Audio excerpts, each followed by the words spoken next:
You know, when you first move into the UK, the excitement is on another level. You just landed, everything looks new. You're happy, you're hopeful, and you're thinking, yes, finally, I'm here, I've made it. But let me tell you something. After the initial excitement fades, reality begins to set in.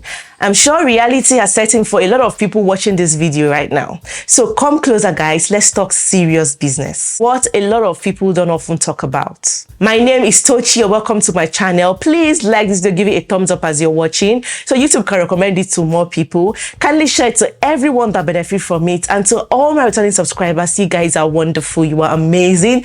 Welcome back to this video. If you're yet to subscribe, please click on the subscribe button right now, because I share amazing content that you definitely love. Living in the Western world, including the UK, is usually very expensive. And sometimes you come in with the mindset that your life is going to be rosy, but when you get in, you realize that things doesn't always look as they seem.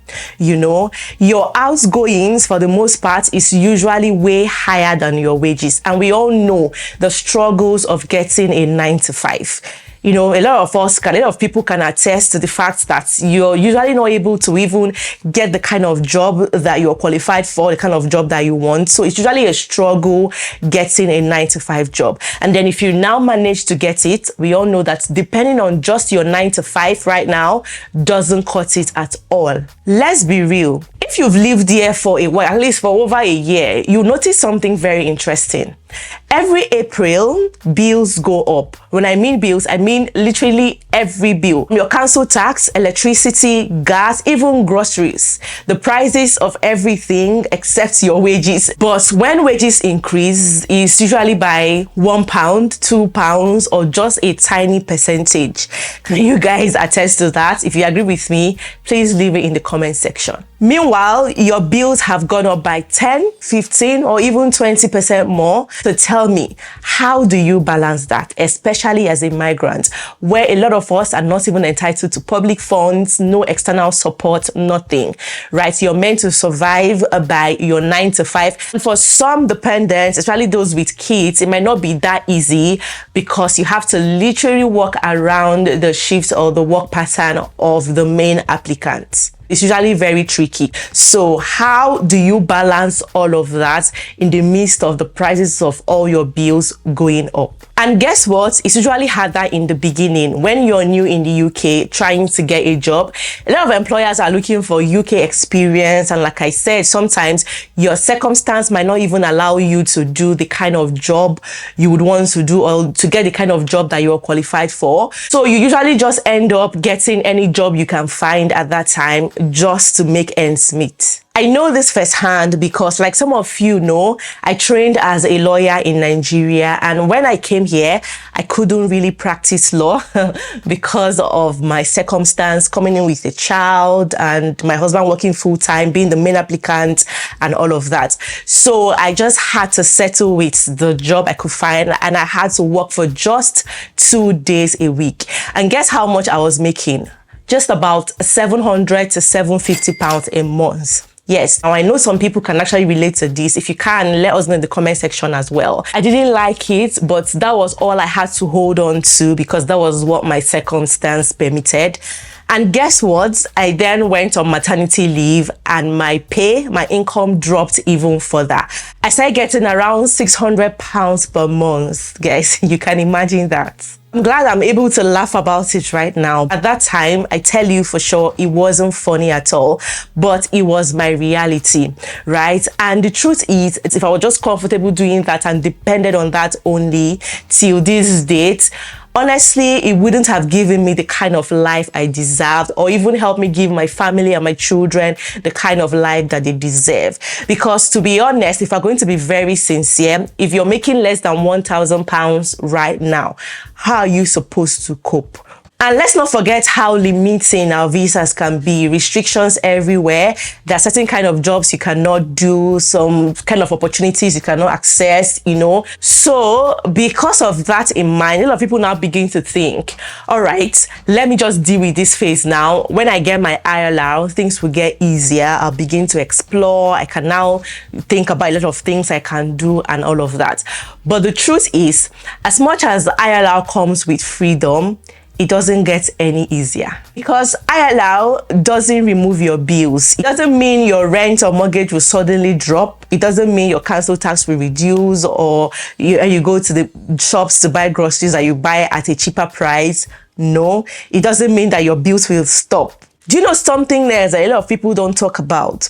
Getting ILR sometimes make people go really broke, because it's very expensive applying for ILR, especially if you have a family, if you have children. I even saw a post recently where someone was saying that he's surprised that his colleagues who had gotten ILR, who have spent over 15 years in the UK, are still picking extra shifts. And he's wondering, oh, me that's just starting, what's going to be my fate? And when I saw that, I just laughed. And I'm like, ILR does not stop your bills. It does not stop your outgoings. It doesn't stop anything, right? Yes, it comes with freedom. You're not under any restrictions, any visa restrictions anymore, and all of that, right? But aside that, your bills are still the same. Your outgoings are still the same.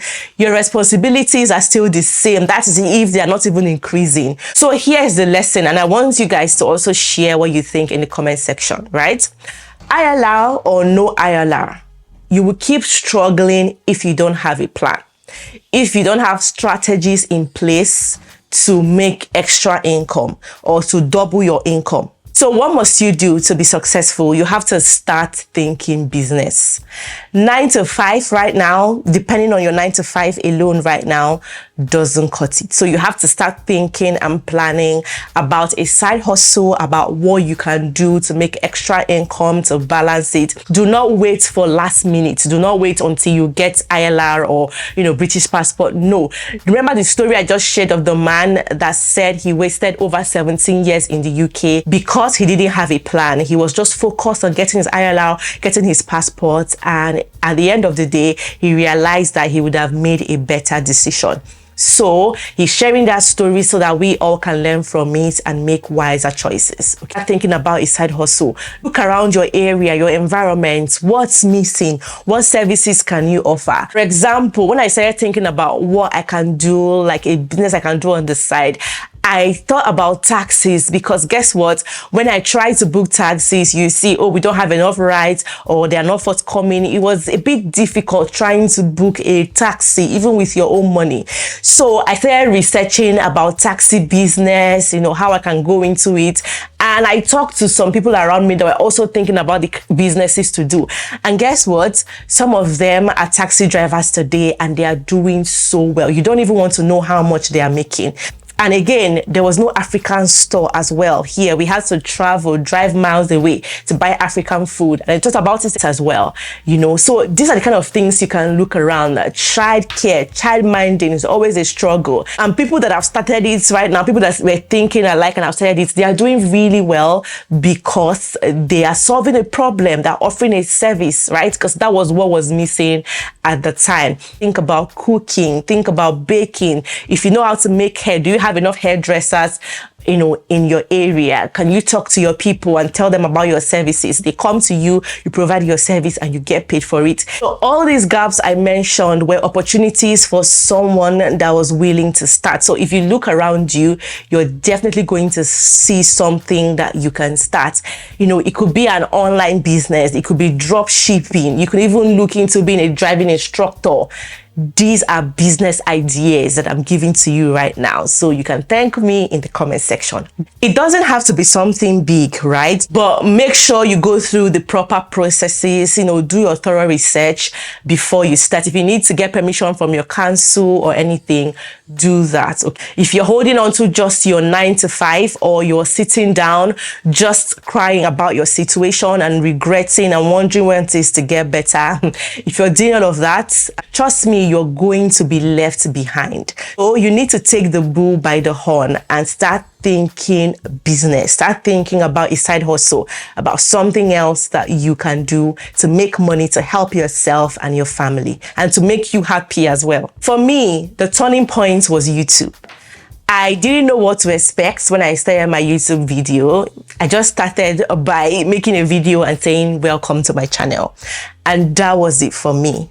Just like play, it began to grow and it became a business for me. Through YouTube, I've been able to earn money from ads, work with different brands, create digital products, and just have other businesses on the site and even employ people that work for me. YouTube has opened and it's still opening so many doors and opportunities for me, and I'm super grateful for that. YouTube gave me freedom, it gave me flexibility, it gave me more time with my family, and honestly, I was able to become my own boss. So right now, I do not work for anybody, I work for myself, and that was all because I started a YouTube channel. So you see, because I understand the struggles, I've been there, done that. That's why I'm passionate about helping other people do the same. I know there are people watching me right now whom I want to start but don't know how to.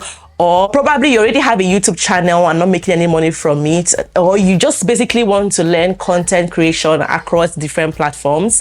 That's why I'm running a YouTube Success Masterclass. I'm setting up this masterclass, the first of its kind, all because of you.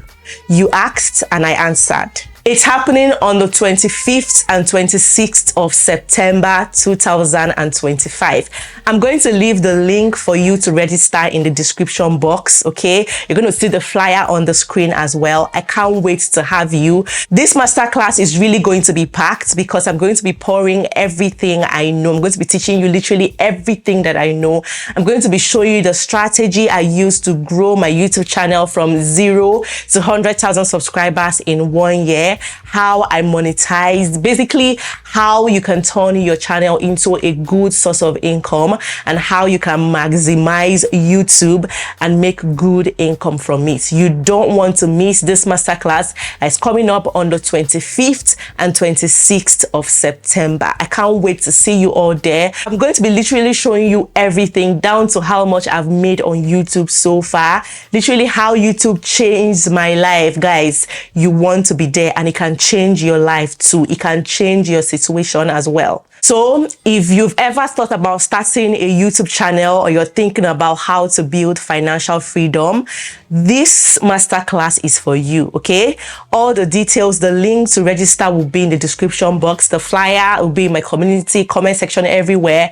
You're definitely going to see how you can register, and I can't wait to have you there. See, if I can do it, you too can. Finally, guys, people who their 9 to 5 are paying them so well. That's true, right? That's a fact.